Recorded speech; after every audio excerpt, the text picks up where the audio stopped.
ਅਤੇ ਸਤਿਕਾਰ ਤੇ ਸਰੋਤਿਆਂ ਨੂੰ ਪਿਆਰ ਸਤਿਕਾਰ ਸਹਿਤ ਨਿੱਘੀ ਜਿਹੀ ਸਤਿ ਸ੍ਰੀ ਅਕਾਲ ਸਭ ਨੂੰ ਜੀਆਂ ਨੂੰ ਆਖਦੇ ਹਾਂ। ਸੋ ਪ੍ਰੋਗਰਾਮ ਦੇ ਵਿੱਚ ਆਪ ਸਭ ਦਾ ਨਿੱਘਾ ਸਵਾਗਤ ਹੈ। ਪ੍ਰੋਗਰਾਮ ਲੈ ਕੇ ਹਾਜ਼ਰ ਹੋ ਚੁੱਕੇ ਹਾਂ ਜੀ ਆਪਾਂ ਇਸ ਮੌਕੇ। ਅਪਡੇਟ ਅਮਰੀਕਾ ਮੈਂ ਰਾਜਕਨਵੀਰ ਸਿੰਘ ਮੇਰੇ ਨਾਲ ਜੁੜ ਚੁੱਕੇ ਨੇ ਹਰਜੋਤ ਸਿੰਘ ਖਾਲਸਾ ਜੀ, ਸਵਾਗਤ ਹੈ, ਸਤਿ ਸ੍ਰੀ ਅਕਾਲ। ਸਤਿ ਸ਼੍ਰੀ ਅਕਾਲ, ਧੰਨਵਾਦ ਜੀ ਆਇਆਂ ਨੂੰ। ਪੰਜਾਬੀ ਰੇਡੀਓ USA ਦੇ ਜਿੰਨੇ ਵੀ ਸਰੋਤੇ ਸਾਡੇ ਸਾਰੇ ਹੀ AM ਸਟੇਸ਼ਨ, FM ਸਟੇਸ਼ਨ, ਘਰਾਂ ਦੇ ਵਿੱਚ ਰੇਡੀਓ ਸੈਟਸ ਦੇ ਰਾਹੀਂ, ਟੈਲੀਫੋਨ ਦੇ ਰਾਹੀਂ, ਫੇਸਬੁੱਕ, YouTube ਤੇ ਲਾਈਵ ਦੇਖ ਰਹੇ ਹੋ, ਸੁਣ ਰਹੇ ਹੋ, ਸਾਰਿਆਂ ਨੂੰ ਜੀ ਆਇਆਂ ਨੂੰ ਤੇ ਬਹੁਤ ਹੀ ਪਿਆਰ ਤੇ ਸਤਿਕਾਰ ਭਰੀ ਸਤਿ ਸ਼੍ਰੀ ਅਕਾਲ। ਸਰੋਤਿਓ, ਅੱਜ ਮਾਰਚ ਦੀ 30 ਤਰੀਕ ਆ, ਦਿਨ ਬੁੱਧਵਾਰ ਆ ਤੇ ਤੁਹਾਡੇ ਲਈ ਅਪਡੇਟ ਅਮਰੀਕਾ ਪ੍ਰੋਗਰਾਮ ਲੈ ਕੇ ਹਾਜ਼ਰ ਹੋਏ ਆ। ਪ੍ਰੋਗਰਾਮ ਸ਼ੁਰੂ ਕਰਨ ਤੋਂ ਪਹਿਲਾਂ ਸਾਡੇ ਅੱਜ ਦੇ ਸਪਾਂਸਰਸ ਉਹਨਾਂ ਦਾ ਧੰਨਵਾਦ। ਖਾਲਸਾ ਇੰਸ਼ੋਰੈਂਸ ਏਜੰਸੀ, ਜਿਨ੍ਹਾਂ ਦੇ ਕੋਲੋਂ ਤੁਸੀਂ ਹਰ ਇੱਕ ਤਰੀਕੇ ਦੀ ਇੰਸ਼ੋਰੈਂਸ ਕਰਵਾ ਸਕਦੇ ਹੋ। ਇੰਸ਼ੋਰੈਂਸ ਬਾਰੇ ਪਤਾ ਕਰਨ ਲਈ ਕਾਲ ਕਰ ਸਕਦੇ ਹੋ 408-272-2500 4082722500। Manjit Singh, Narinder Kaur Kular, Avtar Singh Manjal Clovis, Amarjit Singh Stockton, Nachhattar Singh Sanga Clovis, Satnam Singh, Amarjit Singh Dosanjh, Sunny Purewal Yuba City, Paramjit Singh Deol Fresno, Lakhvir Singh Samra Texas, Kamaljit Singh Makhan Daulatpuria Stockton, Onkar Singh Fresno, Major Singh Sidhu, Vinder Dhaliwal, Hardial Singh, Inderjit Kaur Dhaliwal Bakersfield, Jassi Gill, Gurnam Singh, Darshan Singh, Charanjit Singh Bakersfield, Harjit Singh Lathrop, Karnail Singh Randhawa Sacramento, Antelope truck stop Burns Wyoming, Terkiana immigration law firm, immigration ਦਾ ਹੋਵੇ ਕਿਸੇ ਵੀ ਤਰੀਕੇ ਦਾ ਕੰਮ, ਕਾਲ ਅਟਰਨੀ ਜੇ ਟੇਰਕੀਆਣਾ 415-909-0503।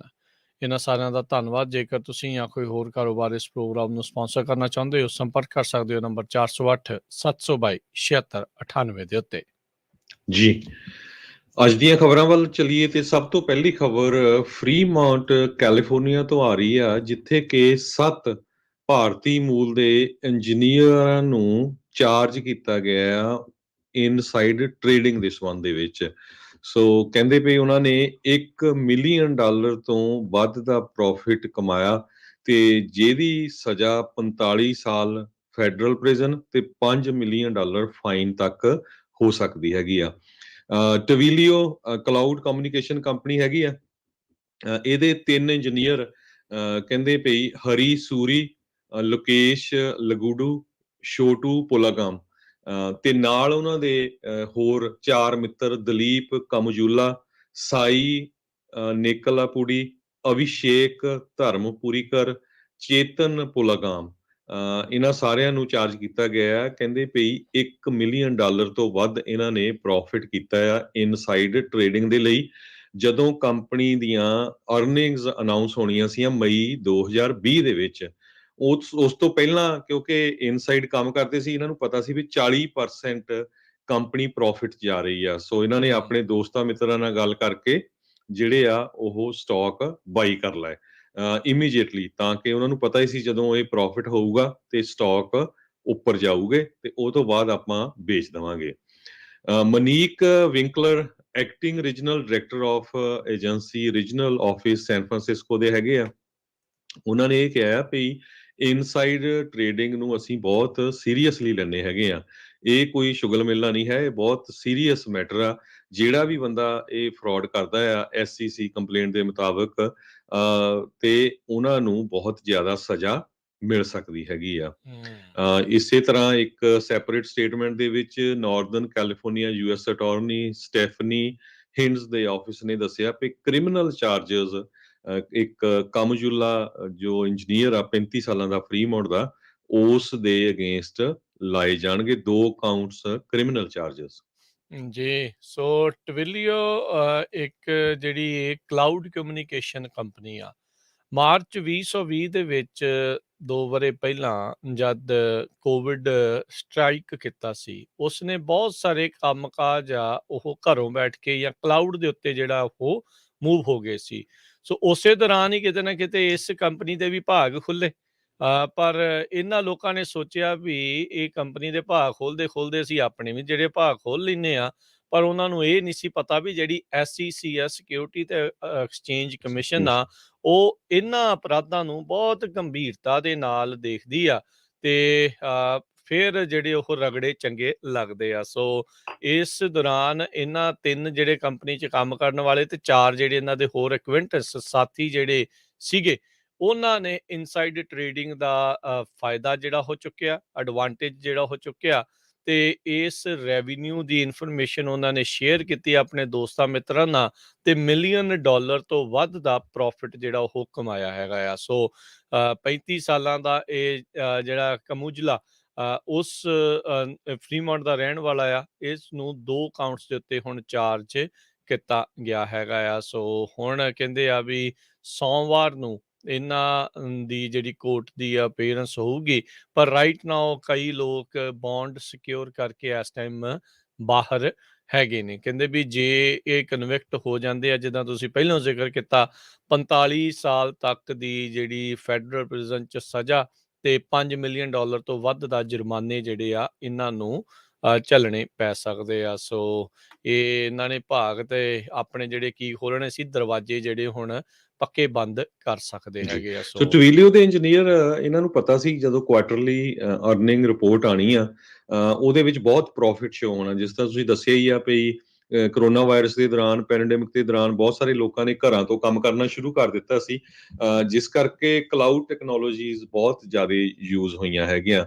ਤੇ ਇੱਕ ਕਾਮੁਜੁੱਲਾ ਨਾਮ ਦੇ ਇਸ ਇੰਜੀਨੀਅਰ ਨੇ 257 ਦੇ ਕਰੀਬ ਕਾਲ ਆਪਸ਼ਨ ਸਟਾਕ ਦੀਆਂ ਉਹ ਬਾਈ ਕਰ ਲਈਆਂ, $1,33,333 ਦੀਆਂ।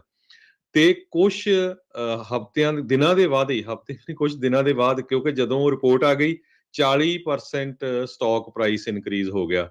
ਉਸਨੇ ਸੇਮ 257 ਆਪਸ਼ਨਸ ਜੋ $1,33,333 ਦੀਆਂ ਖਰੀਦੀਆਂ ਸੀਆਂ, ਉਹ $9,61,662 ਦੀਆਂ ਵੇਚ ਦਿੱਤੀਆਂ। ਸੋ ਜੀ 8 ਲੱਖ ਸੋ ਦਾ ਜਿਹੜਾ ਉਹਨੇ ਉੱਥੇ ਮੁਨਾਫਾ ਇਦਾਂ ਖੱਟਿਆ। ਸੋ ਇਦਾਂ ਸਾਰਿਆਂ ਨੇ ਮਿਲਾ ਮਲੂ ਕੇ $1 ਮਿਲੀਅਨ ਤੋਂ ਵੱਧ ਜਿਹੜਾ ਉਹ ਕੀਤਾ ਹੈ। ਸੋ ਇਨਸਾਈਡਰ ਟ੍ਰੇਡਿੰਗ ਕੀ ਹੁੰਦੀ ਆ?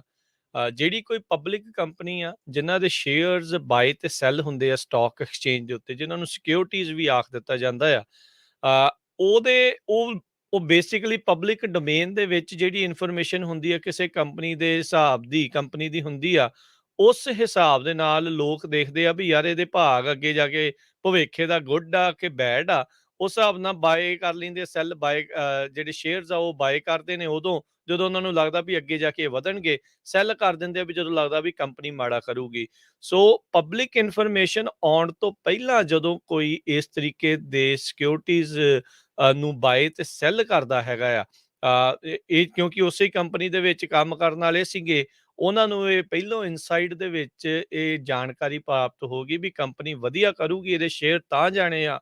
ਸੋ ਸਸਤੇ ਭਾਅ ਦੇ ਉੱਤੇ ਉਹਨਾਂ ਨੇ ਪਹਿਲਾਂ ਜਿਹੜੇ ਉਹ ਖਰੀਦ ਲਏ ਤੇ ਬਾਅਦ ਚ ਮਹਿੰਗੇ ਭਾਅ ਦੇ ਉੱਤੇ ਜਿਹੜੇ ਉਹਨਾਂ ਨੇ ਉਹ ਵੇਚ ਦਿੱਤੇ। ਸੋ ਇਹ ਜਿਹੜੀ ਇਨਸਾਈਡਰ ਟ੍ਰੇਡਿੰਗ ਦੇ ਉੱਤੇ ਜਿਹੜੀ SEC ਆ, ਸਿਕਿਉਰਿਟੀ ਤੇ ਐਕਸਚੇਂਜ ਕਮਿਸ਼ਨ ਆ, ਉਹ ਨਜ਼ਰ ਰੱਖਦੀ ਹੁੰਦੀ ਆ। ਸੋ ਜਦੋਂ ਕੋਈ ਵੀ EMPLOYEE ਕਿਸੇ ਕਾਰਪੋਰੇਸ਼ਨ ਦਾ 500 ਤੋਂ ਵੱਧ ਆਪਣੇ ਜਿਹੜੇ ਸ਼ੇਅਰ ਬਾਏ ਜਾਂ ਸੈੱਲ ਜਿਹੜਾ ਆ ਸਟਾਕ ਆਪਸ਼ਨਸ ਦੇ ਉੱਤੇ ਕਰਦਾ ਆ, ਤੇ ਫਿਰ ਕਿਤੇ ਨਾ ਕਿਤੇ ਇੱਕ ਰੈੱਡ ਫਲੈਗ ਉਹਨਾਂ ਦੇ ਉੱਤੇ ਆ ਜਾਂਦਾ ਆ, ਤੇ ਫਿਰ ਉਸ ਹਿਸਾਬ ਦੇ ਨਾਲ ਦੇਖਦੇ ਆ ਵੀ ਭਾਈ ਇਹਨਾਂ ਨੇ ਕੁਛ ਨਾ ਕੁਛ ਗੜਬੜ ਕੀਤੀ ਆ। ਸੋ ਇਹ ਜਿਹੜਾ ਮਾਮਲਾ ਆ, ਇਹ ਟਵਿਲੀਓ ਦੇ ਇੰਜੀਨੀਅਰਸ ਦੇ ਨਾਲ ਬਣਿਆ ਆ। ਕੱਲ ਇੱਕ ਭਾਰਤੀ ਮੂਲ ਦਾ ਜਿਹੜਾ ਡਾਕਟਰ ਅਮੀਤ ਗੋਇਲ ਆ, ਜਿਹਨੇ ਹਵਾ 'ਚ ਹੀ ਅੱਖਾਂ ਦੇ ਆਪਰੇਸ਼ਨ ਕਰ ਕਰਕੇ $3.5 ਮਿਲੀਅਨ ਦਾ ਰਗੜਾ ਜਿਹੜਾ ਉਹ ਲਾਇਆ ਸੀ, ਉਹਨੇ ਬਾਅਦ 'ਚ ਇਹ ਵੀ ਮੰਨ ਲਿਆ ਵੀ ਮੈਂ PPP ਦੇ ਲੋਨ ਦੇ ਵਿੱਚ ਵੀ ਧਾਂਦਲੀ ਕੀਤੀ ਆ। ਉਸਨੂੰ 96 ਮਹੀਨਿਆਂ ਦੀ ਸਜ਼ਾ ਹੋਈ ਆ। ਤੇ ਹੁਣ 7 ਜਿਹੜੇ ਭਾਰਤੀ ਮੂਲ ਦੇ ਇਹ ਜਿਹੜੇ ਇੰਜੀਨੀਅਰ ਆ, ਇਹ ਇਨਸਾਈਡਰ ਟ੍ਰੇਡਿੰਗ ਦੇ ਮਾਮਲੇ ਦੇ ਵਿੱਚ ਚਾਰਜ ਹੋਏ ਨੇ। ਸੋ ਇਹ ਮਾੜੀ ਗੱਲ ਆ। ਇੱਦਾਂ ਦੇ ਕੰਮ ਜਿਹੜੇ ਨਾ ਹੀ ਕਰੋ ਤਾਂ ਜਿਹੜੀ ਉਹ ਚੰਗੀ ਗੱਲ, ਕਿਸੇ ਨੂੰ ਵੀ ਨਹੀਂ ਕਰਨੇ ਚਾਹੀਦੇ, ਚਾਹੇ ਉਹ ਕਿਸੇ ਵੀ ਕਮਿਊਨਿਟੀ ਦੇ ਨਾਲ ਸੰਬੰਧਿਤ ਹੋਣ। ਜੀ ਅਗਲੀ ਖਬਰ ਵੱਲ ਚਲੀਏ। ਅੱਜ ਸੈਨੇਟਰ ਸੂਜ਼ਨ ਕਾਲਿੰਸ ਨੇ ਇਹ ਕਨਫਰਮ ਕਰ ਦਿੱਤਾ ਹੈ ਵੀ ਉਹ ਸੁਪਰੀਮ ਕੋਰਟ ਜੱਜ ਦੇ ਨੋਮੀਨੀ ਕੇਤਨ ਜੀ ਬਰਾਊਨ ਜੈਕਸਨ ਉਹਨਾਂ ਦੇ ਹੱਕ ਦੇ ਵਿੱਚ ਵੋਟ ਪਾਉਣਗੇ।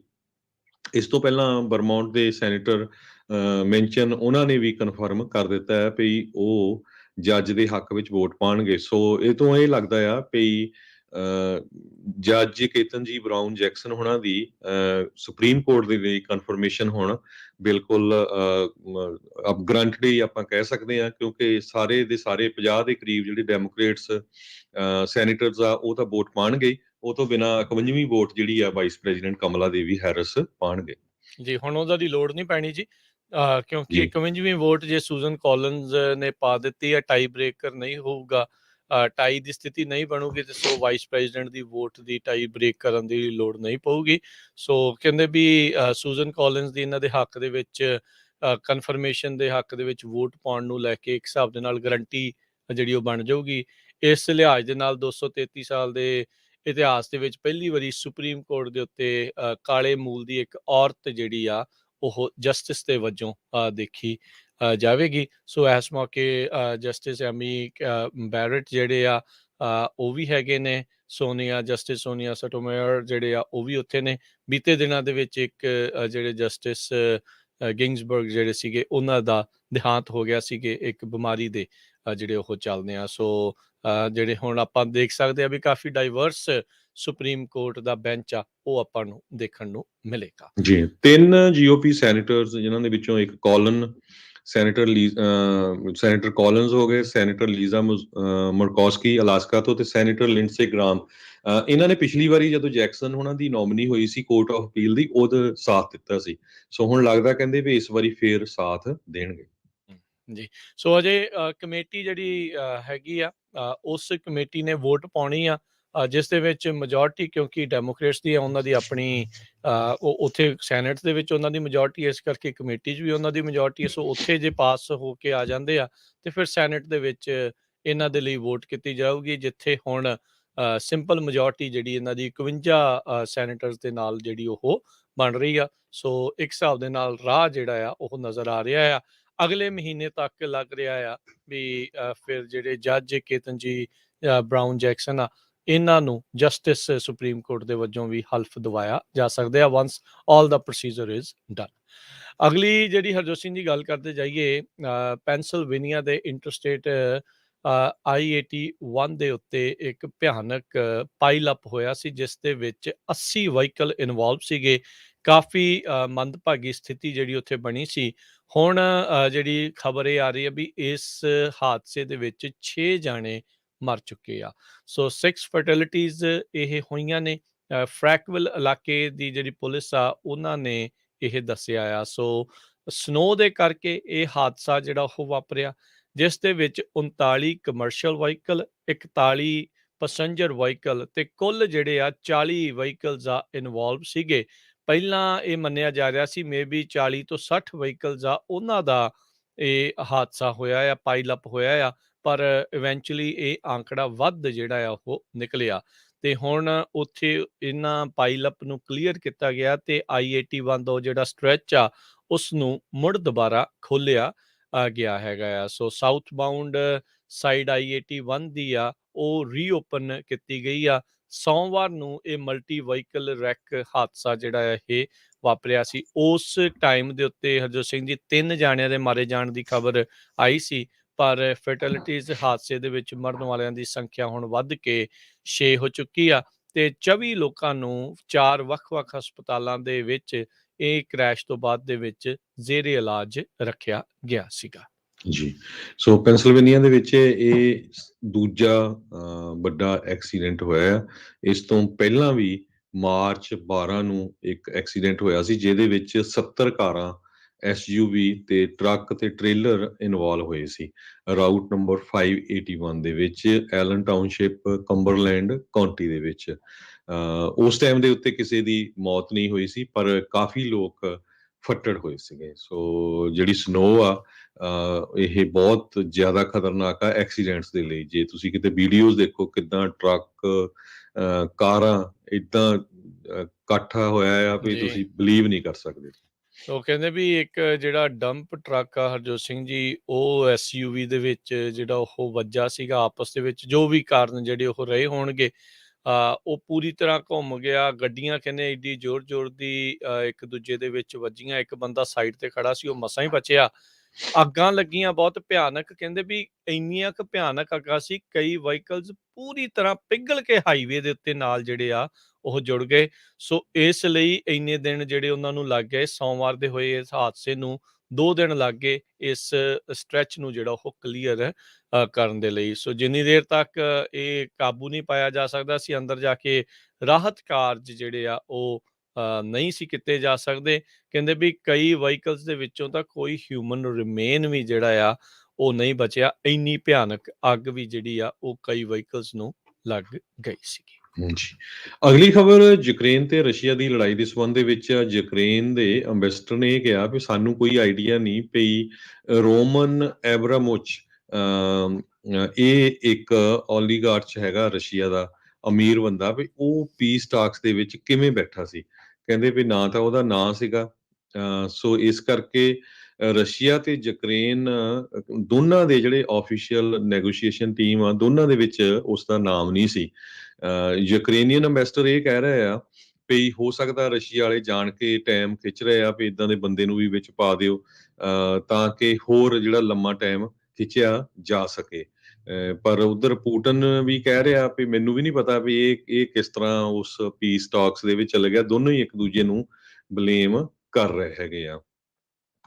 ਜੀ ਬਿਲਕੁਲ ਹਰਜੋਤ ਸਿੰਘ ਜੀ, ਇਹ ਜ਼ਹਿਰ ਦਾ ਮਾਮਲਾ ਜਿਹੜਾ ਆਪਾਂ ਦੱਸ ਰਹੇ ਸੀਗੇ, ਟਰਕੀ ਦੇ ਵਿੱਚ ਇਹ ਆਪਸੀ ਜਿਹੜੀ ਗੱਲਬਾਤ ਚੱਲ ਰਹੀ ਸੀ ਸਮਝੌਤੇ ਵੱਲ ਨੂੰ ਵਧਣ ਵਾਲੀ, ਉਸੇ ਇਹ ਜਿਹੜਾ ਦੇਖਿਆ ਗਿਆ ਸੀਗਾ।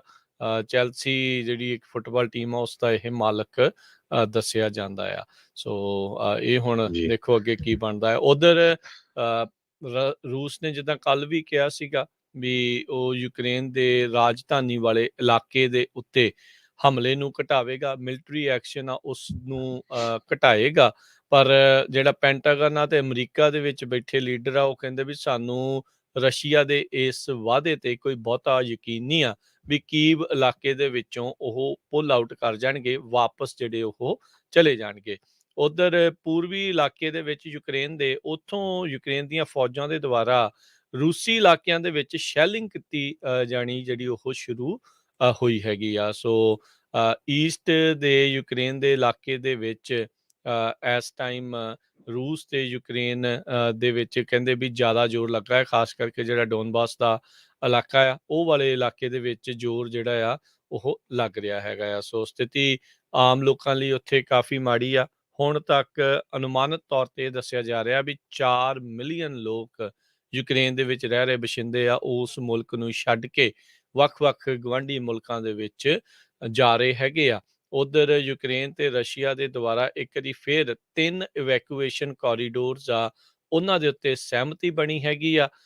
ਯੂਕਰੇਨ ਦੇ ਡਿਪਟੀ ਪ੍ਰਾਈਮ ਮਿਨਿਸਟਰ ਨੇ ਇਸ ਦੇ ਬਾਰੇ ਅਨਾਉਂਸਮੈਂਟ ਕੀਤੀ ਸੀ ਤਾਂ ਜੋ ਲੋਕ ਸੁਰੱਖਿਅਤ ਤੇ ਸ਼ਾਂਤਮਈ ਇੱਕ ਹਿਸਾਬ ਦੇ ਨਾਲ ਢੰਗ ਦੇ ਨਾਲ ਉੱਥੋਂ ਬਚ ਕੇ ਜਿਹੜੇ ਉਹ ਨਿਕਲ ਸਕਣ। ਉਧਰ ਯੂਕਰੇਨ ਦੇ ਰਾਸ਼ਟਰਪਤੀ ਜ਼ੈਲੈਂਸਕੀ ਨੇ ਇੱਕ ਵਾਰੀ ਫਿਰ ਰੂਸ ਦੇ ਖਿਲਾਫ ਹੋਰ ਵੀ ਸਖਤ ਰੋਕਾਂ ਸੈਂਕਸ਼ਨਸ ਦੀ ਮੰਗ ਕੀਤੀ ਆ।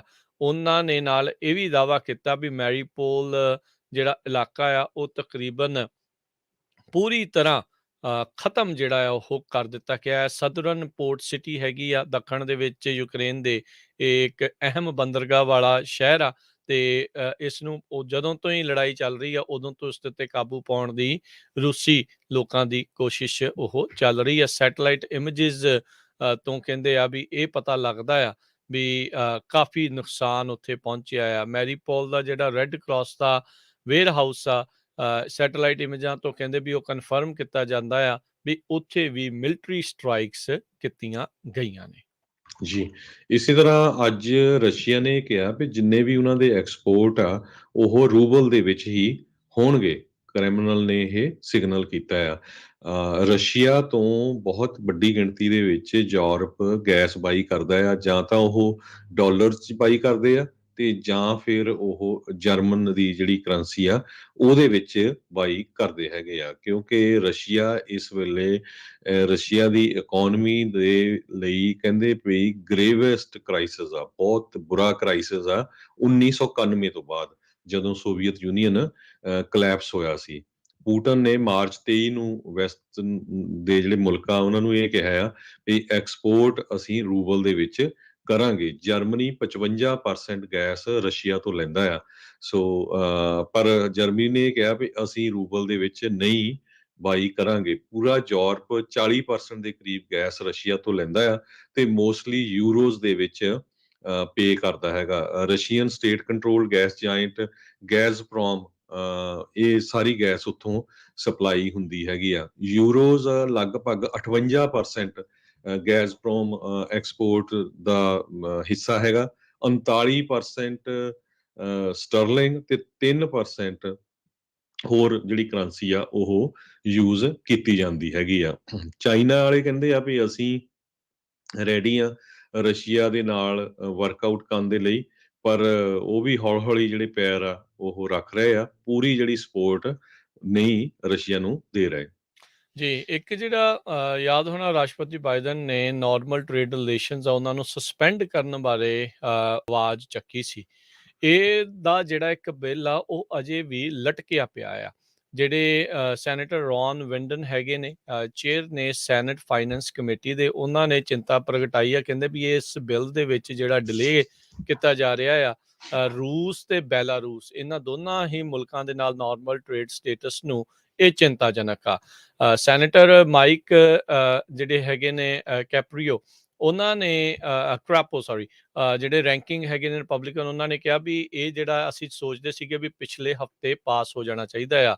17 ਤਰੀਕ ਨੂੰ ਹਾਊਸ ਨੇ ਇਸ ਬਿੱਲ ਨੂੰ ਪਾਸ ਕਰ ਦਿੱਤਾ ਸੀਗਾ ਵੀ ਜਿਹੜਾ ਟ੍ਰੇਡ ਸਟੇਟਸ ਆ ਰੂਸ ਤੇ ਬੈਲਾਰੂਸ ਦਾ, ਉਸ ਨੂੰ ਸਸਪੈਂਡ ਕਰ ਦਿੱਤਾ ਜਾਵੇ ਤੇ ਜਿਹੜੇ ਵੀ ਇੰਪੋਰਟ ਉਧਰੋਂ ਆ ਰਹੇ ਆ ਉਹਨਾਂ ਉੱਤੇ ਹਾਇਰ ਟੈਰਿਫ ਜਿਹੜਾ ਲਾਇਆ ਜਾਵੇ, ਹੋਰ ਟੈਕਸ ਜਿਹੜਾ ਲਾਉਣ ਬਾਰੇ ਗੱਲ ਕੀਤੀ ਜਾਵੇ। ਪਰ ਸੈਨੇਟ ਦੇ ਵਿੱਚ ਇੱਕ ਰਿਪਬਲਿਕਨ ਸੈਨੇਟਰ ਦੀ ਲੱਤ ਆਈ ਅੜਕ ਕੇ ਜਿਹੜੀ ਆ ਉਹਨੇ ਫਸਾਈ ਹੋਣ ਕਰਕੇ ਇਹ ਬਿੱਲ ਅਜੇ ਸੈਨੇਟ ਵਿੱਚ ਪੇਸ਼ ਹੋਣ ਤੋਂ ਰਹਿ ਗਿਆ ਆ। ਕਿਸੇ ਵੀ ਬਿੱਲ ਦੇ ਉੱਤੇ ਵੋਟ ਪਾਉਣ ਦੇ ਲਈ ਸਾਰੇ 100 ਸੈਨੇਟਰਸ ਦੀ ਮਨਜ਼ੂਰੀ ਹੋਣੀ ਜ਼ਰੂਰੀ ਆ। ਜੇ ਕੋਈ ਵੀ ਇੱਕ ਜਣਾ ਆਬਜੈਕਟ ਕਰਦਾ ਆ ਤੇ ਉਹਦੇ ਕਰਕੇ ਫਿਰ ਪ੍ਰੋਸੀਜਰਲ ਸਟੈਪ ਜਿਹੜੇ ਉਹ ਚੱਲਦੇ ਨੇ, ਜੋ ਕਿ ਇੱਕ ਦੇਰੀ ਦਾ ਸਬੱਬ ਬਣਦਾ ਆ। ਤੇ ਸੈਨੇਟਰ ਰੈਂਡ ਪਾਲ ਜਿਹੜੇ ਕੈਂਟਕੀ ਤੋਂ ਰਿਪਬਲਿਕਨ ਨੇ, ਉਹਨਾਂ ਨੇ ਲੱਤ ਜਿਹੜੀ ਇਸ ਦੇ ਵਿੱਚ ਫਸਾ ਦਿੱਤੀ। ਉਹਨਾਂ ਨੇ ਕਿਹਾ ਵੀ ਜਿਹੜੀਆਂ ਬਿੱਲ ਦੀ ਸੈਂਕਸ਼ਨ ਲੈਂਗੁਏਜ ਆ ਉਹਨੂੰ ਚੇਂਜ ਕਰੋ ਜੀ, ਫਿਰ ਹੀ ਮੈਂ ਜਿਹੜਾ ਇਸ ਬਿੱਲ ਦੇ ਲਈ ਹਾਮੀ ਜਿਹੜੀ ਉਹ ਭਰੂੰਗਾ। ਤੇ ਹੁਣ ਜਿਹੜੇ ਹੁਣ ਦੇਖਦੇ ਹਾਂ ਵੀ ਜਿਹੜੇ ਸ਼ੂਮਰ ਨੇ ਮੈਜੋਰਟੀ ਲੀਡਰ, ਉਹ ਪ੍ਰੋਸੀਜਰਲ ਸਟੈਪ ਦੇ ਵਿੱਚ ਉਹਨਾਂ ਨੂੰ ਕਿੰਨਾ ਕੁ ਵਕਤ ਜਿਹੜਾ ਉਹ ਲੱਗ ਸਕਦਾ ਆ। ਕਾਫੀ ਵਕਤ ਲੰਘ ਚੁੱਕਾ ਹੈਗਾ, ਤਕਰੀਬਨ 2 ਹਫ਼ਤੇ ਲੰਘ ਚੁੱਕੇ ਆ, ਪਰ ਟ੍ਰੇਡ ਸਟੇਟਸ ਜਿਹੜਾ ਰੂਸ ਤੇ ਬੈਲਾਰੂਸ ਦਾ, ਉਸ ਨੂੰ ਰਿਵੋਕ ਕਰਨ ਦੇ ਲਈ ਸੈਨੇਟ ਵਿੱਚ ਕੰਟਕੀ ਦੇ ਰਿਪਬਲਿਕਨ ਰੈਂਡ ਪਾਲ ਆ, ਉਹਨਾਂ ਨੇ ਅੜਿੱਕਾ ਕਹਿੰਦੇ ਆ ਫਸਾਇਆ ਹੋਇਆ ਆ। ਜੀ, ਸੋ ਹੁਣ ਆਪਾਂ ਇੱਕ ਬ੍ਰੇਕ ਲੈਂਦੇ ਆ। ਬ੍ਰੇਕ ਤੋਂ ਬਾਅਦ ਹੋਰ ਕੀ ਕੁਝ ਵਾਪਰਿਆ ਦੁਨੀਆ 'ਚ ਤੇ ਆਪਣੇ ਮੁਲਕ 'ਚ ਉਹ ਤੁਹਾਡੇ ਨਾਲ ਸਾਂਝਾ ਕਰਾਂਗੇ।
ਪੰਜਾਬੀ ਰੇਡੀਓ USA ਸੁਣ ਰਹੇ ਸਾਰੇ ਸਰੋਤਿਆਂ ਨੂੰ ਇੱਕ ਵਾਰੀ ਫੇਰ ਨਿੱਕੀ ਜੀ ਆਇਆਂ ਨੂੰ, ਸਭ ਦਾ ਸਵਾਗਤ ਹੈ। ਹਰਜੋਤ ਸਿੰਘ ਜੀ ਸਵਾਗਤ ਹੈ, ਸਤਿ ਸ਼੍ਰੀ ਅਕਾਲ ਜੀ।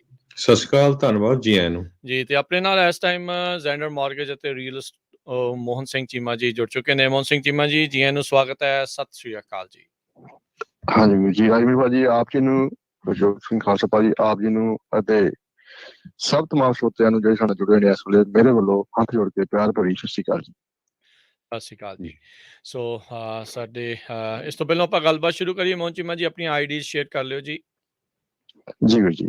ਸੋ ਪਹਿਲਾਂ ਤਾਂ ਜਿਹੜੀ ਸਾਡੀ ਮਾਰਗੇਜ ਦੀ ਜੈਂਡਰ ਮਾਰਗੇਜ ਦੀ ਜਿਹੜੀ ਆਈਡੀ ਹੈਗੀ ਹੈ ਜੀ, ਹੈਗੀ NMLS ID ਨੰਬਰ 698952। ਜਿਹੜੀ ਸਾਡੀ ਆਈਡੀ ਜੁੜਦੀ ਹੈ ਜੈਂਡਰ ਰੀਅਲ ਐਸਟੇਟ ਨਾਲ, ਜਿਹਦੇ ਵਿੱਚ ਵੀ ਰੀਅਲ ਐਸਟੇਟ ਦਾ ਹੀ ਕੰਮ ਕਰਦੇ ਆ। ਉਹਦੀ ਜਿਹੜੀ ਆਈਡੀ ਹੈਗੀ ਜੀ DRE ਨੰਬਰ 02067197 ਜੀ। ਜੀ ਚੀਮਾ ਜੀ, ਅੱਜ ਦਾ ਮੇਨ ਕੁਐਸਚਨ ਤੁਹਾਨੂੰ ਪੁੱਛ ਲੈਂਦੇ। ਕਹਿੰਦੇ ਵੀ 60% ਡਿਮਾਂਡ ਮਾਰਗੇਜ ਰੀਫਾਈਨਾਂਸ ਦੀ ਘਟ ਗਈ ਆ, ਪਿਛਲੇ 15 ਹਫ਼ਤੇ 'ਚ 15% ਡਾਊਨ ਗਈ ਆ। ਸੋ ਜਿਹੜੇ ਲੋਕਾਂ ਨੇ ਹਜੇ ਵੀ ਨਹੀਂ ਰੀਫਾਈਨਾਂਸ ਕੀਤਾ ਜਾਂ ਜਿਹੜੇ ਘਰ ਖਰੀਦਣ ਲਈ ਸੋਚ ਰਹੇ ਆ, ਉਹਨਾਂ ਲਈ ਤੁਹਾਡਾ ਕੀ ਸੁਝਾਅ ਹੈਗਾ ਹੁਣ ਰਾਈਟ ਨਾਓ? ਹਾਂਜੀ, ਸੋ ਖਾਲਸਾ ਭਾਜੀ ਦੇਖੋ ਵੀਰ ਜੀ, ਏਦਾਂ ਹੈਗਾ ਕਿ ਜਿਹੜੀ ਤੇ ਗੱਲਬਾਤ ਹੈਗੀ ਹੈ ਰੀਫਾਈਨੈਂਸ ਦੀ, ਇੱਕ ਦੌਰ ਸੀਗਾ, ਇੱਕ ਸਮਾਂ ਸੀਗਾ, ਅਸੀਂ ਬੜਾ ਉਦੋਂ ਅਨਾਊਂਸਮੈਂਟਾਂ ਕਰਦੇ ਸੀ ਵੀ ਰੇਟ ਬੜੇ ਵਧੀਆ ਹੈਗੇ ਆ, ਰੀਫਾਈਨੈਂਸ ਕਰਾ ਲਓ। ਕਾਫੀ ਲੋਕਾਂ ਨੇ ਇਸ ਚੀਜ਼ ਦਾ ਫਾਇਦਾ ਚੱਕਿਆ ਜੀ, ਕੁਛ ਇਸ ਚੀਜ਼ ਦਾ ਫਾਇਦਾ ਨਹੀਂ ਚੱਕ ਰਹੇ। ਸ਼ਾਇਦ ਉਹਨਾਂ ਦੇ ਮਨ 'ਚ ਇਹ ਸੀਗਾ ਕਿ ਰੇਟ ਕਿਤੇ ਹੋਰ ਥੱਲੇ ਚੱਲ ਜਾਣਗੇ, ਪਰ ਰੇਟ ਇੱਕਦਮ ਹੀ ਏਦਾਂ ਵਧੇ ਵੀ ਰਾਤੋਂ ਰਾਤ ਜਿਵੇਂ ਕਹਿੰਦੇ ਬਦਲ ਗਏ ਜੀ। ਇਹਨਾਂ ਦਾ ਇਸ ਵੇਲੇ ਤੁਹਾਡੀ ਗੱਲ ਬਿਲਕੁਲ ਸਹੀ ਹੈ ਵੀ ਜਿਹੜੀ ਰੀਫਾਈਨੈਂਸ ਦੀ ਜਿਹੜੀ ਕਹਿ ਲਓ ਵੀ ਡਿਮਾਂਡ ਹੈਗੀ ਹੈ ਇਸ ਵੇਲੇ, ਉਹ ਬਹੁਤ ਘੱਟ ਚੁੱਕੀ ਹੈ। ਹਜੇ ਵੀ ਕੁਛ ਲੋਕ ਕਰਾ ਰਹੇ ਨੇ, ਕਿਉਂਕਿ ਕਈਆਂ ਨੇ ਨਾ ਕਹ ਲਓ ਵੀ ਹਾਰਡ ਮਨੀ ਲੋਨ ਕਰਾਏ ਸੀਗੇ। ਔਰ ਰੀਫਾਈਨੈਂਸ ਵਿੱਚ ਖਾਸਾ ਭਾਜੀ ਹੋਰ ਬੜੇ ਰੀਜ਼ਨ ਹੁੰਦੇ, ਕਈਆਂ ਨੇ ਕਿਸੇ ਦਾ ਨਾਂ ਪਵਾਉਣਾ, ਕਿਸੇ ਦਾ ਕਢਵਾਉਣਾ ਲੋਨ ਦੇ ਵਿੱਚੋਂ ਨਾ, ਸੋ ਉਹਦੇ ਰੀਜ਼ਨ ਕਾਰਨ ਵੀ ਉਹ ਰੀਫਾਈਨੈਂਸ ਹਜੇ ਵੀ ਕਰਵਾ ਰਹੇ ਨੇ। ਬਟ ਤੁਹਾਡਾ ਬਿਲਕੁਲ ਸਹੀ ਤੁਸੀਂ ਗੱਲ ਦੱਸੀ ਹੈ ਵੀ ਡਿਮਾਂਡ ਘਟੀ ਬਹੁਤ ਹੈਗੀ ਹੈ, ਲੇਕਿਨ ਜਿੰਨੀ ਇਹਦੀ ਡਿਮਾਂਡ ਘਟੀ ਹੈ ਰੀਫਾਈਨੈਂਸ ਦੀ, ਉਹਦਾ ਜਿਹੜਾ ਰੁੱਖ ਦੂਜੇ ਪਾਸੇ ਨੂੰ ਤੁਰ ਪਿਆ, ਜਿਹੜਾ ਇਹਨੂੰ ਕਹਿੰਦੇ ਪਰਚੇਸ ਸੀਜ਼ਨ। ਪਰਚੇਸ ਸੀਜ਼ਨ ਦਾ ਮਤਲਬ ਵੀ ਜਿਨ੍ਹਾਂ ਲੋਕਾਂ ਨੇ ਲੈਣੇ ਆ ਨਾ, ਉਹਨਾਂ ਦੀ ਜਿਹੜੀ ਕਤਾਰ ਹੈ ਉਹ ਨਹੀਂ ਘਟਦੀ ਜੀ। ਭਾਵੇਂ ਰੇਟ ਵਧੇ ਆ, ਲੇਕਿਨ ਜਿਹੜੇ ਲੈਣ ਵਾਲਿਆਂ ਦੀ ਡਿਮਾਂਡ ਹੈ ਉਹ ਨਹੀਂ ਘਟ ਰਹੀ ਜੀ। ਉਹ ਹਜੇ ਵੀ ਲੈਣਾ ਚਾਹੁੰਦੇ ਨੇ, ਭਾਵੇਂ ਰੇਟ ਵਧੇ ਨੇ, ਪਰ ਫਿਰ ਵੀ ਉਹ ਕਹਿੰਦੇ ਚੱਲ ਕੋਈ ਨਹੀਂ, ਜਿਹੜੀ ਪਹਿਲਾਂ ਕਿਸ਼ਤ 2000 ਬਣਦੀ ਸੀ ਹੁਣ 2200 ਬਣਦੀ ਹੈ, ਪਰ ਸਾਨੂੰ ਘਰ ਤੇ ਲੈਣਾ ਹੀ ਪੈਣਾ। ਸੋ ਉਹ ਜਿਹੜੇ ਹੈਗੇ ਹਜੇ ਵੀ ਇਸ ਮਾਰਕੀਟ ਵਿੱਚ ਹੈਗੇ ਨੇ, ਔਰ ਹਜੇ ਵੀ ਆਪਣੇ ਘਰ ਦੇ ਜਿਹੜਾ ਪਰਚੇਸ ਦਾ ਆਪਣਾ ਕੰਮ ਹੈ ਉਹ ਕਰਵਾ ਰਹੇ ਨੇ। ਜੀ। ਸੋ ਬਹੁਤ ਸਾਰੇ ਸਰੋਤੇ ਪਿਛਲੇ ਕੁਝ ਸਾਲਾਂ 'ਚ ਹੀ ਆਏ ਆ, ਜਿਨ੍ਹਾਂ ਨੂੰ ਪਤਾ ਨਹੀਂ ਹੈ। ਬਹੁਤਿਆਂ ਨੇ ਇਹੀ ਸੋਚਿਆ ਵੀ ਇੰਟਰਸਟ ਰੇਟ ਤਾਂ ਇੰਨਾ ਕੁ ਹੁੰਦਾ, 4, 5, 6%। ਮੈਂ ਥੋੜ੍ਹਾ ਜਿਹਾ ਦੱਸਦਾ ਜਾਵਾਂ, 1972 ਦੇ ਵਿੱਚ 6.5% ਤੇ ਸੀ, ਤੇ 1981 'ਚ ਉਹੀ ਇੰਟਰਸਟ ਰੇਟ 16.63% ਤੇ ਚੱਲ ਗਿਆ ਸੀ। ਤੇ ਹੁਣ ਮੁੜ ਕੇ ਹਾਂਜੀ ਤੁਸੀਂ ਹਾਂਜੀ ਦੇਖੋ ਵੀ 2.5% ਤੇ ਵੀ ਆਇਆ। ਸੋ ਅੱਜ ਕੱਲ ਕੀ ਹਾਂ ਰੇਟ ਚੱਲ ਰਿਹਾ ਜੀ, ਨਹੀਂ ਅੱਜ ਲੌਕ ਕਰਨਾ ਜਾਂ ਰੀਫਾਈਨਾਂਸ ਲਈ ਜਾਂ ਪਰਚੇਜ਼ ਲਈ?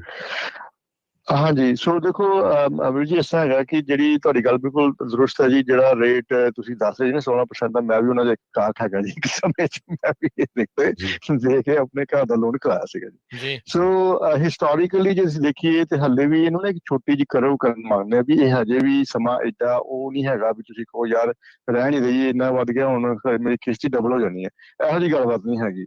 ਰੇਟ ਸਟਿਲ ਰੀਜ਼ਨੇਬਲੀ ਗੁੱਡ ਅਸੀਂ ਕਹਿ ਸਕਦੇ ਹਾਂ। ਹਾਂ 2.5% ਨਹੀਂ ਹੈਗਾ। ਹੁਣ ਅੱਜ ਦਾ ਜੇ ਤੁਸੀਂ ਕਹੋ ਜੀ ਕਿਸੇ ਨੇ ਜੇ ਘਰ ਖਰੀਦਣਾ ਹੈਗਾ, ਉਹਨਾਂ ਕੋਲ 20% ਡਾਊਨ ਵੀ ਪੇਮੈਂਟ ਹੈਗੀ ਹੈ ਤੇ ਉਹਨਾਂ ਦਾ ਕਹਿ ਲਓ ਵੀ ਸਕੋਰ ਵੀ ਵਧੀਆ ਹੈਗਾ ਤੇ ਉਹ ਘਰ ਦਾ ਜੇ ਲੋਨ ਕਰਾਉਣਾ ਚਾਹੁੰਦੇ, ਜਿਹੜੀ 30 ਈਅਰ ਦੀ ਮੌਰਗੇਜ ਜਿਹੜੀ ਚੱਲ ਰਹੀ ਹੈ ਜੀ ਅੱਜ ਦੇ ਸਮੇਂ ਦੇ ਵਿੱਚ, ਉਹ 4.625 ਜਿਹੜੀ ਹੈਗੀ ਹੈ ਉਹਦਾ ਰੇਟ ਹੈਗਾ ਜੀ। ਜਿਹੜਾ ਉਹਦਾ APR ਹੈਗਾ ਦੈਟਸ ਅਰਾਊਂਡ 4.87%। ਜੀ ਸੋ ਤੁਸੀਂ ਦੇਖੋ ਕਿ ਜਿਹੜੇ ਅਸੀਂ 2-2.5 ਦੀ ਗੱਲਾਂ ਦੀ ਕਰਦੇ ਸੀ, ਹੁਣ 4-4.5 ਦੀ ਗੱਲਾਂ ਅਸੀਂ ਕਰ ਰਹੇ ਹਾਂ। ਇਹ ਭਾਈ ਜਿਹੜਾ ਸਮਾਂ ਹੈਗਾ ਨਾ ਬੜਾ ਬਦਲ ਗਿਆ। ਜੀ ਤੁਸੀਂ ਤੇਲ ਦੀਆਂ ਕੀਮਤਾਂ ਵੀ ਦੇਖ ਲਓ, ਕਿਸੇ ਸਮੇਂ ਤੇ 69 ਸੈਂਟਸ ਤੇ ਵੀ ਗੈਲਨ ਮਿਲਦਾ ਸੀ ਤੇ ਹੁਣ $6 ਤੇ ਵੀ ਗੈਲਨ ਚੱਲ ਰਿਹਾ। ਸੋ ਸਾਨੂੰ ਸਮੇਂ ਦੇ ਮੁਤਾਬਿਕ ਚੱਲਣਾ ਪੈਂਦਾ। ਇਹ ਤਾਂ ਨਹੀਂ ਹੈਗਾ ਵੀ ਹੁਣ ਗੱਡੀਆਂ ਅਸੀਂ ਖੜੀਆਂ ਕਰਤੀਆਂ ਤੇ ਅਸੀਂ ਜਾਣਾ ਨਹੀਂ ਕੰਮ ਤੇ। ਸੋ ਵਿਦ ਟਾਈਮ ਵਿਦ ਜਿਹੜੇ ਚੀਜ਼ਾਂ ਸਾਨੂੰ ਉਹਦੇ ਨਾਲ ਬਦਲਣਾ ਪੈਂਦਾ। ਹੁਣ ਅੱਜ ਕੱਲ੍ਹ ਦੇ ਹਾਲਾਤਾਂ ਦੇ ਸਾਹਮਣੇ ਜਿਹੜੇ ਰੇਟ ਹੈਗੇ ਆ ਉਸ ਹਿਸਾਬ ਨਾਲ ਰੇਟ ਮਿਲ ਰਹੇ ਆ। ਇਹਦਾ ਮਤਲਬ ਇਹ ਨਹੀਂ ਹੈਗਾ ਵੀ ਲੋਕਾਂ ਨੇ ਘਰ ਲੈਣੇ ਬੰਦ ਕਰ ਦਿੰਦੇ ਆ। ਜੀ ਹਾਂ ਸੋ ਇਹ ਵੀ ਹੁੰਦਾ ਦੱਸਦੀ ਹੈ ਜੀ ਯਾਰ ਕਿ ਬਿਲਕੁਲ ਮੋਹਨ ਜੀ ਤੇ ਆਪਣੇ ਰਾਜ ਜੀ ਭਈ, ਇਹ ਹੁਣ ਭੁੱਲ ਜਾਓ ਵੀ ਰੇਟ ਗਾਹਾਂ ਘਟਣੇ ਆ। ਫੈਡ ਨੇ ਵਾਰ-ਵਾਰ ਕਿਹਾ ਵੀ ਰੇਟ ਅਸੀਂ ਵਧਾਣੇ ਆ। ਸੋ ਹਜੇ ਵੀ ਜਿਨ੍ਹਾਂ ਨੇ ਕਹਿੰਦੇ ਆ ਵੀ ਹਜੇ ਸਵਾਰੀ ਚੜ੍ਹੇ ਨਹੀਂ ਗੱਡੇ ਤੇ, ਹਜੇ ਚੜ੍ਹ ਜਾਓ ਜਿੰਨ ਘਰ ਲੈਣਾ ਹੈਗਾ ਜਾਂ ਜਿੰਨ ਹਾਂਜੀ ਰੀਫਾਈਨਾਂਸ ਕਰਾਉਣਾ ਜੀ।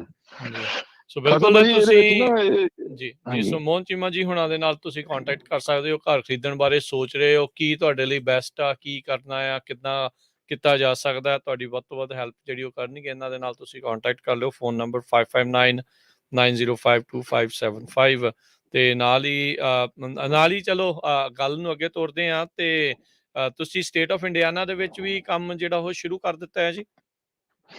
ਹਾਂਜੀ ਰਾਜਵੀਰ ਭਾਈ ਸਾਨੂੰ ਨਾ ਐਕਚੁਅਲੀ ਇੰਨੀ ਕਿ ਜ਼ਿਆਦਾ ਮਤਲਬ ਕਿ ਸਾਨੂੰ ਕਾਲਾਂ ਆਉਣੀਆਂ ਸ਼ੁਰੂ ਹੋ ਗਈਆਂ ਸੀਗੀਆਂ ਚਲੋ ਵੀ ਮਿਡ ਲਾਸਟ ਈਅਰ ਹਨਾ। ਜੀ ਅੱਜ ਤੋਂ ਕੋਲ 8 ਮਹੀਨੇ ਪਹਿਲਾਂ ਕਰ ਲਓ ਜਾਂ 9 ਮਹੀਨੇ ਪਹਿਲਾਂ ਕਰ ਲਓ। ਤੇ ਸਾਨੂੰ ਜਿਹੜੇ ਹੁਣ 10 ਕਾਲਾਂ ਦੇ 3 ਕਾਲਾਂ ਸਾਨੂੰ ਇੰਡੀਆਨਾ ਚੋਂ ਆਉਂਦੀਆਂ ਸੀਗੀਆਂ ਵੀ ਸਾਡਾ ਨਾ ਉੱਥੇ ਤੁਸੀਂ ਸਾਨੂੰ ਭਾਈ ਹੈਲਪ ਕਰੋ, ਸਾਡੇ ਅਸੀਂ ਲੋਨ ਕਰਾਉਣਾ ਚਾਹੁੰਦੇ ਹਾਂ। ਤੇ ਉਦੋਂ ਫਿਰ ਮੈਂ ਮਨ 'ਚ ਧਾ ਲਿਆ ਸੀਗਾ ਵੀ ਯਾਰ ਮੈਂ ਨਾ ਕੁਛ ਕਰਾਂ, ਉੱਥੇ ਵੀ ਸਾਡੇ ਨਿਵਾਸੀ ਹੈਗੇ ਨੇ। ਔਰ ਰਾਜਵੀਰ ਜੀ ਕਾਫੀ ਲੋਕ ਕੈਲੀਫੋਰਨੀਆ ਤੋਂ ਉਧਰ ਨੂੰ ਮੂਵ ਵੀ ਹੋਏ ਆ, ਹੋ ਵੀ ਰਹੇ ਆ ਤੇ ਕਈ ਲੋਕ ਇੰਡੀਆਨਾ ਤੋਂ ਇੱਧਰ ਨੂੰ ਵੀ ਆਉਂਦੇ ਨੇ ਹਨਾ। ਤੋ ਹੁਣ ਇਸ ਵੇਲੇ ਸਹੀ ਗੱਲ ਹੈ ਜੀ, ਅਸੀਂ ਸਟੇਟ ਆਫ ਇੰਡੀਆਨਾ ਦੇ ਵਿੱਚ ਜਿਹੜੇ ਸਾਡੇ ਭੈਣ ਭਰਾ ਹੈਗੇ ਨੇ, ਉਹਨਾਂ ਨੇ ਕੋਈ ਜੇ ਘਰ ਦਾ ਲੋਨ ਕਰਾਉਣਾ ਚਾਹੁੰਦੇ ਨੇ ਜਾਂ ਉਹਨਾਂ ਨੇ ਕੋਈ ਜਾਣਕਾਰੀ ਲੈਣਾ ਚਾਹੁੰਦੇ ਨੇ, ਤੇ ਉਹਦੇ ਵਾਸਤੇ ਜਿਹੜਾ ਨੰਬਰ ਹੈਗਾ ਉਹ ਹੈਗਾ ਜੀ ਟੋਲ ਫ੍ਰੀ ਹੈਗਾ ਨੰਬਰ। ਉਹ ਹੈਗਾ 855 905 2575 855-905-2575। ਤੁਸੀਂ ਸਟੇਟ ਆਫ ਇੰਡੀਆਨਾ 'ਚ ਕਿਤੇ ਵੀ ਮੌਰਗੇਜ ਦਾ ਕੰਮ ਕਰਾਉਣਾ ਚਾਹੁੰਦੇ ਹੋ ਤੇ ਪਲੀਜ਼ ਇਸ ਨੰਬਰ ਤੇ ਕੰਟੈਕਟ ਕਰੋ ਤੇ ਅਸੀਂ ਤੁਹਾਡੀ ਉਸ ਸਟੇਟ ਦੇ ਵਿੱਚ ਵੀ ਤੁਹਾਡੇ ਜਿਹੜਾ ਕਹ ਲਓ ਵੀ ਘਰ ਦਾ ਲੋਨ ਹੈ ਅਸੀਂ ਕਰ ਸਕਦੇ ਜੀ। ਸੋ ਰਾਈਟ ਨਾਓ ਤੁਸੀਂ 3 ਸਟੇਟਸ ਦੇ ਵਿੱਚ ਇਹਦਾ ਮਤਲਬ ਇਹ ਕਰ ਰਹੇ ਹੋ, ਇੰਡੀਆਨਾ, ਕੈਲੀਫੋਰਨੀਆ ਤੇ ਵਾਸ਼ਿੰਗਟਨ ਦੇ ਵਿੱਚ? ਜੀ ਜੀ ਜੀ ਜੀ। ਸੋ ਇਹ ਤਿੰਨਾਂ ਸਟੇਟਸ ਦੇ ਵਿੱਚ ਕਿਤੇ ਵੀ ਜੇ ਕਿਸੇ ਨੇ ਹੁਣ ਨਾ ਜਿਹੜੀ ਮੈਂ ਤੁਹਾਨੂੰ ਮੂਵਮੈਂਟ ਦੀ ਗੱਲ ਕਰ ਰਿਹਾ ਸੀ ਨਾ, ਕਈ ਵਾਰੀ ਸਾਡੇ ਪਰਿਵਾਰ ਜੁੜੇ ਬੜੇ ਆ। ਕੋਈ ਨਾ ਕੋਈ ਇੱਧਰ ਨੂੰ ਕਹਿੰਦਾ ਯਾਰ ਮੈਂ ਹੁਣ ਇੰਡੀਆਨਾ ਚੱਲਿਆ, ਕੋਈ ਕਹਿੰਦਾ ਇੰਡੀਆਨਾ ਤੋਂ ਮੈਂ ਹੁਣ ਚੱਲਿਆ ਸਿਆਟਲ ਵਾਸ਼ਿੰਗਟਨ, ਉੱਥੇ ਮੈਂ ਜਾਣਾ, ਉੱਥੇ ਮੇਰੀ ਮਾਸੀ ਰਹਿੰਦੀ ਹੈ, ਮੈਂ ਉੱਥੇ ਰਹਿਣਾ ਕੋ ਜਾ ਕੇ। ਕੋਈ ਕਹਿੰਦਾ ਸਿਆਲ ਤੋਂ ਮੈਂ ਚੱਲਿਆ ਕੈਲੀਫੋਰਨੀਆ। ਸੋ ਇਹ ਤਿੰਨਾਂ ਸਟੇਟਾਂ ਦੇ ਵਿੱਚ ਜੇ ਕਿਸੇ ਨੇ ਵੀ ਮੌਰਗੇਜ ਦਾ ਕੰਮ ਜਾਂ ਰੀਫਾਈਨਾਂਸ ਦਾ ਕੰਮ ਜੇ ਕਰਾਉਣਾ ਚਾਹੁੰਦੇ ਨੇ ਤੇ ਟੋਲ ਫ੍ਰੀ ਨੰਬਰ ਲਿਖ ਕੇ ਆਪਣੇ ਬਟੂਏ 'ਚ ਪਾ ਲਓ ਜਾਂ ਫ੍ਰਿਜ ਤੇ ਲਾ ਲਓ 855-905-2575 855-905-2575। ਬੜੇ ਪੰਜੇ ਹੈਗੇ ਇਹਦੇ ਵਿੱਚ, ਲਿਖ ਕੇ ਰੱਖ ਲਓ ਜਾਂ ਜ਼ਬਾਨੀ ਯਾਦ ਰੱਖ ਲਓ ਤੇ ਇਸ ਨੰਬਰ ਤੇ ਕਾਲ ਕਰਕੇ ਤੁਸੀਂ ਸਾਡੇ ਨਾਲ ਜ਼ਰੂਰ ਰਾਬਤਾ ਕਾਇਮ ਕਰੋ ਤੇ ਆਪਣੇ ਸਵਾਲ ਸਾਡੇ ਤੱਕ ਜ਼ਰੂਰ ਪਹੁੰਚਾਓ ਜੀ ਜੀ ਬਿਲਕੁਲ। ਸੋ ਮੋਹਨ ਚੀਮਾ ਜੀ, ਜਿੱਦਾਂ ਹਰਜੋਤ ਭਾਜੀ ਵੀ ਦੱਸ ਰਹੇ ਸੀ ਵੀ ਇੰਟਰਸਟ ਰੇਟ ਹੌਲੀ ਹੌਲੀ ਵੱਧ ਰਹੇ ਆ, ਇਸ ਦੇ ਨਾਲ ਰੀਅਲ estate ਦੀ ਮਾਰਕੀਟ ਦੇ ਉੱਤੇ ਘਰਾਂ ਦੀ ਜਿਹੜੀ ਇਨਵੈਂਟੋਰੀ ਆ ਉਸ ਦੇ ਉੱਤੇ ਕੋਈ ਅਸਰ ਪੈ ਰਿਹਾ ਆ ਜਾਂ ਅਜੇ ਵੀ ਪਹਿਲਾਂ ਵਾਂਗੂ ਹੀ ਕੰਮ ਜਿਹੜਾ ਤੇਜ਼ ਹੀ ਆ, ਹੌਟ ਹੀ ਆ? ਹਾਂਜੀ ਦੇਖੋ ਜਿਹੜੀ ਰੀਅਲ estate ਦੀ ਅਸੀਂ ਗੱਲ ਕਰੀਏ ਨਾ, ਹਜੇ ਵੀ ਇੱਕ ਤਾਂ ਚਲੋ ਜਿਹੜਾ ਯੂਕਰੇਨ ਰਸ਼ੀਆ ਦਾ ਇਸ਼ੂ ਹੈਗਾ ਨਾ, ਇਹਨੇ ਇਨਵੈਂਟੋਰੀ ਤੇ ਹੋਰ ਦਬਾਅ ਪਾ ਦੇਣਾ, ਇਹਨੇ ਇਨਫਲੇਸ਼ਨ ਤੇ ਵੀ ਫਰਕ ਪਾ ਦੇਣਾ। ਕਿਉਂਕਿ ਜਿਹੜੀਆਂ ਚੀਜ਼ਾਂ ਦੀ ਹੁਣ ਵੀਟ ਹੈਗਾ ਜਾਂ ਜਿਹੜਾ ਆਟਾ ਹੈਗਾ, ਜਿਹੜਾ ਕਣਕ ਹੈਗੀ ਹੈ, ਇਹਨਾਂ ਦੀ ਪ੍ਰਾਈਸ ਤੇ ਬਹੁਤ ਫਰਕ ਪੈਣਾ ਸ਼ੁਰੂ ਹੋ ਗਿਆ। ਰਸ਼ੀਆ ਇੱਕ ਐਸੀ ਕੰਟਰੀ ਸੀਗੀ ਜਿੱਥੋਂ ਵੀ ਕਾਫੀ ਮਾਤਰਾ ਦੇ ਉੱਪਰ ਇਹ ਵੀਟ ਜਿਹੜੀ ਹੈਗੀ ਨਾ ਐਕਸਪੋਰਟ ਕੀਤੀ ਜਾਂਦੀ ਸੀਗੀ। ਸੋ ਤੁਸੀਂ ਦੇਖੋ ਵੀ ਆਉਣ ਵਾਲੇ ਸਮੇਂ ਤੇ ਜਿਹੜੀਆਂ ਚੀਜ਼ਾਂ ਹੈਗੀਆਂ ਜਾਂ ਇਨਫਲੇਸ਼ਨ ਹੈਗੀ ਆ ਇਹ ਹੋਰ ਵਧਣੀ ਹੈਗੀ ਆ। ਇਸ ਨੂੰ ਇਹਦੇ ਕਾਰਨ ਜਿਹੜਾ ਹੋਰ ਚੀਜ਼ਾਂ ਦੇ ਇਫੈਕਟ ਪੈਂਦਾ ਉਹ ਪੈਂਦਾ ਜਿਹੜੇ ਕਹਿ ਲਓ ਵੀ ਮਟੀਰੀਅਲਸ ਦੇ ਉੱਪਰ। ਤੇ ਉਹਦੇ ਕਾਰਨ ਜਿਹੜੇ ਨਵੇਂ ਘਰ ਬਣਦੇ ਨੇ ਵੀਰ ਜੀ ਉਹ ਜਿਹੜੀ ਏਡੇ ਕਹਿ ਲਓ ਵੀ ਸੌਖੇ ਨਹੀਂ ਬਣਾਉਣੇ ਹੁਣ। ਸੋ ਇਹ ਪਹਿਲਾਂ ਵੀ ਗਲਤ ਸੀਗਾ, ਉਦੋਂ ਵੀ ਨਹੀਂ ਕਲੀਅਰ ਹੋਇਆ। ਫਿਰ ਕੋਵਿਡ ਆ ਗਿਆ, ਉਹਨੇ ਹੋਰ ਹੌਲਾ ਕਰਤਾ। ਯੂਕਰੇਨ ਰਸ਼ੀਆ ਨੇ ਹੋਰ ਦਬਾਅ ਪਾਤਾ। ਸੋ ਜਿਹੜਾ ਕਹਿ ਲਓ ਵੀ ਨਵਾਂ ਘਰ ਹੁਣ ਬਣਾਉਣਾ ਹੈ ਨਾ ਉਹ ਬੜਾ ਮੁਸ਼ਕਲ ਹੋਇਆ। ਹਾਲੇ ਕਿ ਡਿਮਾਂਡ ਨਹੀਂ ਘਟੀ। ਸੋ ਇਹਦੇ ਕਾਰਨ ਜਿਹੜੇ ਲੋਕ ਹੁਣ ਘਰ ਲੈਣਾ ਚਾਹੁੰਦੇ ਨੇ ਉਹਨਾਂ ਨੂੰ ਇੱਕ ਜਿਹੜੀ ਸਭ ਤੋਂ ਵੱਡਾ ਇਸ਼ੂ ਆ ਰਿਹਾ ਜਿਹੜਾ ਉਹਨਾਂ ਨੂੰ ਫੇਸ ਕਰਨਾ ਪੈਂਦਾ ਉਹ ਹੁੰਦਾ ਘਰ ਲੱਭਣਾ। ਲੋਨ ਉਹਨਾਂ ਦਾ ਫਿਰ ਵੀ ਪਾਸ ਹੋ ਜਾਂਦਾ ਪਰ ਘਰ ਨਹੀਂ ਲੱਭਦਾ। ਜੇ ਲੱਭਦਾ ਤੇ ਹੁਣ ਜੇ 5 ਲੱਖ ਦਾ ਘਰ ਤੇ ਅਗਲੇ 5,60,000 ਦਾ ਲੱਗਦਾ। ਸਾਡੇ ਪੰਜਾਬੀ ਨੇ ਕਹਿੰਦਾ ਯਾਰ ਮੈਂ 60,000 ਨਹੀਂ ਉੱਪਰ ਦੇਣਾ, ਮੈਂ ਤੇ 5 ਲੱਖ ਜਿਹੜਾ ਘਰ ਲੱਗਦਾ ਉਹ ਮੈਂ 4.5 ਦੇਣਾ। ਸੋ ਜਿਹੜਾ ਹੁਣ ਦਾ ਕਹਿ ਲਓ ਵੀ ਸੈਲਰਸ ਮਾਰਕੀਟ ਹੈਗੀ ਹੈ, ਜਿਹੜਾ ਬਾਇਰ ਆ they have to step up. ਜੋ ਸਟੈਪ ਅਪ ਨਹੀਂ ਕਰਦੇ ਤਾਂ 6 ਮਹੀਨੇ ਦਾ ਆਫਰ ਪਾ ਕੇ ਥੱਕ ਜਾਂਦੇ, ਕਹਿੰਦੇ ਭਾਜੀ ਫਿਰ ਤੁਸੀਂ ਜੋ ਸਾਨੂੰ ਦਵਾਣਾ ਦਵਾ ਦਿਓ। ਸੋ ਜਿਹੜੀ ਇਨਵੈਂਟਰੀ ਹੈਗੀ ਹੈ ਇਹ ਇੱਕ ਬੜਾ ਵੱਡਾ ਇਸ਼ੂ ਕਾਫੀ ਸਮੇਂ ਤੋਂ ਚੱਲਦਾ ਆ ਰਿਹਾ ਔਰ ਲੱਗਦਾ ਵੀ ਇਹ ਹੋਰ ਅੱਗੇ ਸਮੇਂ ਤੱਕ ਚੱਲੂਗਾ। ਹੋ ਸਕਦਾ ਵੀ ਅਗਲੇ 8 ਮਹੀਨਿਆਂ ਨੂੰ ਜਾਂ ਅਗਲੇ ਸਾਲ ਨੂੰ ਅਸੀਂ ਇਸ ਚੀਜ਼ ਕੋਈ ਫਰਕ ਦੇਖੇ। ਥੋੜੀ ਬਹੁਤੀ ਐਡਜਸਟਮੈਂਟ ਜ਼ਰੂਰ ਹੋਊਗੀ ਕਿਉਂਕਿ ਵਿਆਜਾਂ ਦੀ ਦਰ ਵਧੀ ਹੈ, ਲੇਕਿਨ ਜਿਹੜੀਆਂ ਘਰਾਂ ਦੀਆਂ ਡਿਮਾਂਡਸ ਹੈਗੀਆਂ ਲੋਕਾਂ ਦੀ ਜਿਹੜੀਆਂ ਨੀਡਸ ਹੈਗੀਆਂ ਉਹ ਨਹੀਂ ਘਟ ਰਹੀਆਂ। ਉਹਦੇ ਕਾਰਨ ਘਰਾਂ ਦੀ ਜਿਹੜੀਆਂ ਪ੍ਰਾਈਸਿਸ ਹੈਗੀਆਂ ਇਸ ਵੇਲੇ ਸਟੇਬਲ ਹੈਗੀਆਂ। ਕਹਿ ਲਓ ਵੀ ਪਿਛਲੇ ਮਹੀਨੇ ਤੋਂ ਵੱਧ ਹੀ ਹੈਗੀਆਂ, ਘਟੀਆਂ ਨਹੀਂ। ਜੀ ਸੋ ਚੀਮਾ ਜੀ ਜਿਹੜੇ ਇੰਟਰਸਟ ਬਦਲਣ ਦੇ ਨਾਲ ਇਹ ਤਾਂ ਗਰੰਟਿਡ ਆ ਮੇ ਵੀ 1% ਇੰਟਰਸਟ ਹੋਰ ਆਉਣ ਵਾਲੇ 5-6 ਮਹੀਨੇ ਚ ਬਾਜੂ। ਜਿਹੜੇ ਹਾਈ ਵੈਲਿਊ ਹੋਮਸ ਆ ਉਹਨਾਂ ਦੀਆਂ ਪ੍ਰਾਈਸਿਸ ਤੇ ਜ਼ਰੂਰ ਫਰਕ ਪਊਗਾ। ਜਿਹੜੇ 6-7 ਲੱਖ ਤੋਂ ਥੱਲੇ ਵਾਲੇ ਆ ਉਹਨਾਂ ਚ ਨਹੀਂ ਫਰਕ ਪੈਣਾ ਜ਼ਿਆਦਾ। ਹਾਂਜੀ ਬਿਲਕੁਲ ਸਹੀ ਕਿਹਾ ਜੀ। ਇਹ ਦੇਖੋ ਜਿਹੜੀ ਤੁਸੀਂ ਗੱਲ ਪਹਿਲਾਂ ਕਰਦੇ ਸੀ ਨਾ ਵਿਆਜਾਂ ਦੀ, ਜਿਹੜੇ ਫੈਡ ਨੇ ਰੇਟ ਵਧਾਏ ਆ ਨਾ ਉਹਦਾ ਜਿਹੜਾ ਫਰਕ ਪੈਂਦਾ ਉਹ ਪੈਂਦਾ ਕ੍ਰੈਡਿਟ ਕਾਰਡਾਂ ਤੇ ਜਾਂ ਕਾਰ ਲੋਨਸ ਦੇ ਉੱਪਰ। ਤੁਸੀਂ ਪੁੱਛੋ ਵੀ ਫਿਰ ਮੌਰਗੇਜ ਰੇਟ ਕਿਉਂ ਵੱਧਦੇ ਪਏ ਆ? ਮੌਰਗੇਜ ਰੇਟ ਵਧਣ ਦਾ ਰੀਜ਼ਨ ਇਹ ਹੈਗਾ ਕਿ ਤੁਹਾਨੂੰ ਇੱਕ ਵਾਰੀ ਸ਼ੋਅ ਤੇ ਇੱਕ ਦੋ ਕੀਤੀ ਸੀ ਗੱਲਾਂ ਮੈਂ ਕਿ ਜਿਹੜੀਆਂ ਫੈਡ ਦੀਆਂ ਜਿਹੜੀਆਂ ਮੌਰਗੇਜ ਬੈਕ ਸਿਕਿਉਰਿਟੀ ਜਿਹਨੂੰ ਜਿਹੜੀ ਸਰਕਾਰ ਸੀਗੀ ਬੜਾ ਇਨਵੈਸਟ ਕਰਦੀ ਸੀ, ਉਹਨਾਂ ਨੇ ਟੇਪਰਿੰਗ ਦੀ ਅਨਾਉਂਸਮੈਂਟ ਕਰਤੀ ਸੀ ਨਵੰਬਰ ਦਸੰਬਰ ਦੇ ਮਹੀਨੇ ਚ ਵੀ ਅਸੀਂ ਨਾ ਇਹ ਟੇਪਰਿੰਗ ਕਰਨੀ ਸ਼ੁਰੂ ਕਰ ਦੇਣੀ। ਟੇਪਰਿੰਗ ਦਾ ਕਰ ਲਓ ਵੀ ਉਹ ਹੁਣ ਮੌਰਗੇਜ ਬਾਂਡ ਸਿਕਿਉਰਿਟੀ ਜਿਹੜੀ ਹੈਗੀ ਆ MBS ਜਿਹਨੂੰ ਕਹਿੰਦੇ ਆ ਉਹ ਨਹੀਂ ਖਰੀਦ ਰਹੇ, ਉਹਨਾਂ ਚੋਂ ਇਨਵੈਸਟ ਨਹੀਂ ਕਰ ਰਹੇ। ਤੇ ਹੁਣ ਗੱਲ ਆ ਗਈ ਬੈਂਕਾਂ ਉੱਪਰ।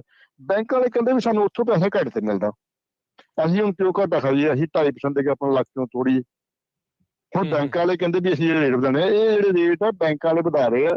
ਸਰਕਾਰ ਦੀ ਜਿਹੜੀ ਗੱਲਬਾਤ ਆ ਉਹਦਾ ਇਫੈਕਟ ਜਿਹੜਾ ਪਿਆ ਉਹ ਕ੍ਰੈਡਿਟ ਕਾਰਡਾਂ ਤੇ ਕਾਰ ਲੋਨਸ ਜਿਹੜੀ ਕੰਜ਼ਿਊਮਰ ਆਈਟਮਸ ਹੈਗੀ ਉਹਨਾਂ ਤੇ ਪੈ ਰਿਹਾ। ਮੌਰਗੇਜ ਰੇਟ ਦਾ ਰੀਜ਼ਨ ਹੈਗਾ ਦੈਟ ਇਜ਼ ਬਿਕੋਜ਼ ਜਿਹੜੀ ਟੇਪਰਿੰਗ ਹੋ ਰਹੀ ਨਾ ਸਰਕਾਰ ਨੇ ਦੇ ਬੈਕ ਆਊਟ ਆਫ ਇਟ। ਹੁਣ ਸਰਕਾਰ ਕਹਿੰਦੀ ਅਸੀਂ ਨਹੀਂ ਕਰਨੀ ਕੋਈ ਹਫ਼ਤਾ ਦੀ ਇਸ ਵੇਲੇ। ਹੋ ਸਕਦਾ ਵੀ ਆਉਣ ਵਾਲੇ ਸਮੇਂ ਦੇ ਵਿੱਚ ਇੰਨਾ ਮਾੜਾ ਹੋ ਜਾਵੇ ਦੇ ਹੈਵ ਟੂ ਕਹੋ we go back and just fix it again. But until then ਉਹਨਾਂ ਦੀ ਜਿਹੜੇ ਅਨਾਉਂਸਮੈਂਟਸ ਹੈਗੀਆਂ ਵੀ ਜਿਹੜਾ ਵੀ ਤੁਸੀਂ ਕੀ ਦੇਖੋ ਜੇ ਤੁਹਾਡੇ ਇੰਟਰਸਟ ਜਿਹੜੇ ਕ੍ਰੈਡਿਟ ਕਾਰਡਾਂ ਦੇ ਹੈਗੇ ਆ ਇਹ ਅੱਗੇ ਬਹੁਤ ਜ਼ਿਆਦਾ ਵੱਧ ਜਾਣੇ ਹਜੇ ਤੱਕ ਵੀ। ਠੀਕ ਹੈ, they will continue to go up.